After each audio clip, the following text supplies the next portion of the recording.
চট্টগ্রামের নগরের বন্দর থানা এলাকায় পুলিশের উপর হামলার ঘটনায় দুজনকে গ্রেফতার করেছে পুলিশ। রোববার দুপুরে নগরীর দামপাড়া পুলিশ লাইন্সে আয়োজিত সংবাদ সম্মেলনে এই কথা জানানো হয়।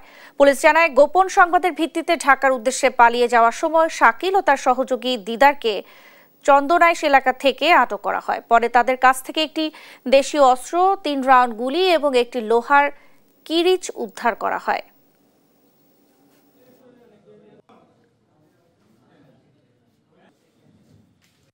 মূল আসামি শাকিল এবং তার সাথে তার আরেক সহযোগী ছিল আরিফ।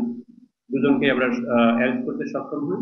তাদের দুজনকে পরবর্তীতে জিজ্ঞাসাবাদ করার পরে তাদেরকে নিয়ে আমরা অভিযানে যাই। অভিযানে গেলে তাদের দেখানো মতে শাকিলের নিকট থেকে একটি চাপাতি এবং দুঃখিত, শাকিলের নিকট থেকে 3 রাউন্ড গুলি সহ একটি পিস্তল, দেশীয় পিস্তল, এবং তার যে সহযোগী আরিফের নিকট থেকে একটি বড় একটি কিরিচ উদ্ধার করা হয়। আর আমরা আসামিদের বিরুদ্ধে আইনগত প্রক্রিয়া দিলাম।